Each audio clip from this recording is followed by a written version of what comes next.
Well, good morning, boys and girls. So happy you tuned in today. This is Connie McClain from Janesville Apostolic Ministries. Today's lesson is Jacob's dream, found in Genesis chapter 27 and chapters 28. Get your Bible and follow along, okay? My brother tricked me, and my father too. I'm going to kill him. The angry voice of Esau rang out through the silence of the camp. Esau had come home and found out that Isaac had given his birthright blessing to Jacob. Jacob and Esau's mother, Rebekah, heard what Esau had said. You must leave this house immediately, she told Jacob. Hurry to your uncle Laban's house in Haran. Stay there until your brother gets over being angry. Then you can come back home again. Isaac also thought it was a very good idea that Jacob go visit his uncle. If you stay here, you might marry a Canaanite woman, and they worship false idols. That would never do. Your uncle has some daughters who are very lovely girls and are very beautiful. They worship the true God. I want you to marry one of them, Isaac said. Jacob obeyed his father and left for his long journey to visit his uncle Laban. One evening, he stopped to camp along the way. He found a smooth stone there for a pillow to lay down, and he lay down on the ground to sleep. When you sleep, do you ever dream? Sometimes we have good dreams. Sometimes we have scary dreams. But Jacob had a beautiful dream that night. He dreamed that a stairway from heaven reached from the ground all the way to the heaven. And he seen angels going up and down.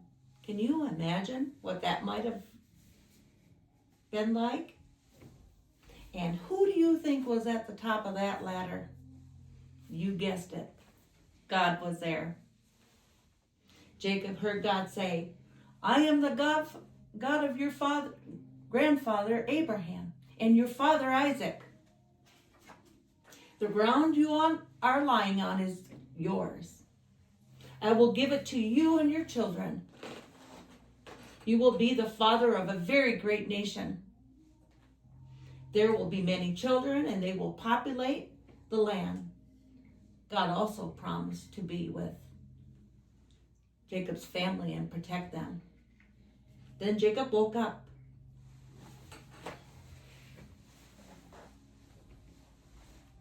Oh. He woke up. I've stumbled into heaven. Right where God lives, he exclaimed. The next morning, Jacob got up very early and placed a stone for a memorial.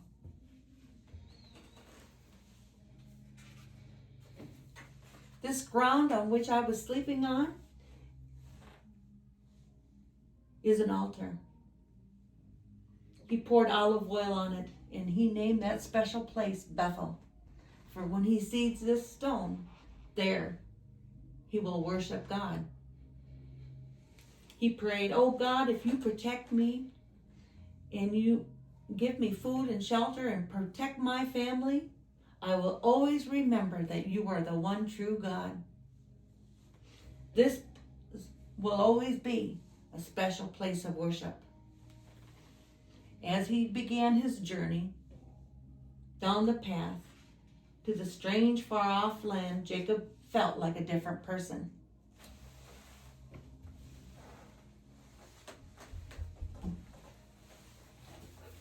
He felt like a different person inside because he felt like he had been with God. And God told him he was not alone anymore. So that made him so happy that God was always protecting him. So Jacob continued his journey. After many days of traveling, he came near Haran. Some shepherds were waiting by a well with their sheep. Jacob asked them if they knew his uncle Laban. "Why, yes," they exclaimed. "And look, there's his daughter coming now. Her name is Rachel. She's bringing his sheep for water."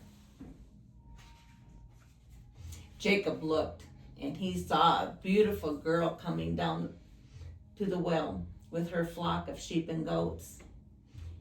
He came forward and removed the stone off the well for her. Then he told her who he was. Full of excitement, Rachel ran to tell her father. Laban came hurrying out because he wanted to meet him. Jacob helped Laban with the sheep for a month.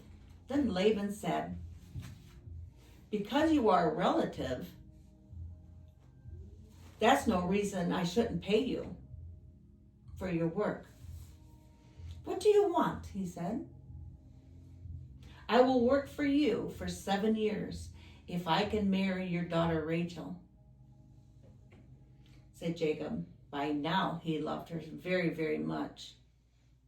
When the 7 years ended, a great marriage feast was arranged. At nightfall, in the darkness, Laban brought Jacob his bride. But when the next morning dawned, Jacob found that the woman he had married was not Rachel. It was Leah, Rachel's older sister. "What sort of a trick is this?"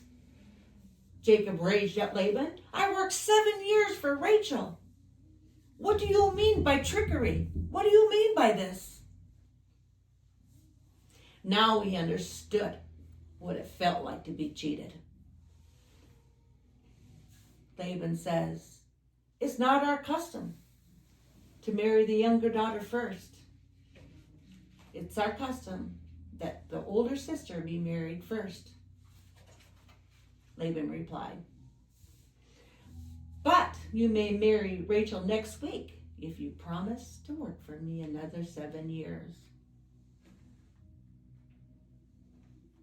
At that time, and in that culture, men often married more than one wife, in spite of God's dislike for this custom. So Jacob agreed to work another 7 years.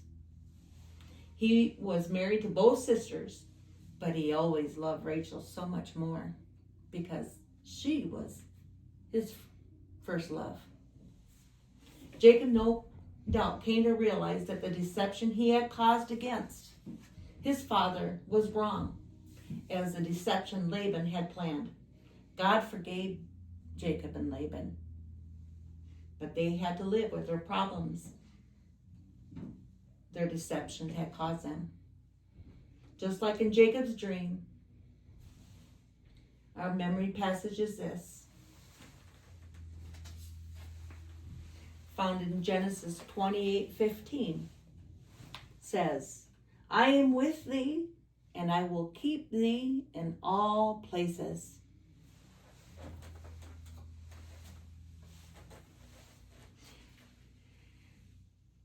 God had a perfect plan for Jacob, just like he has a perfect plan for you and I, if we learn to trust him.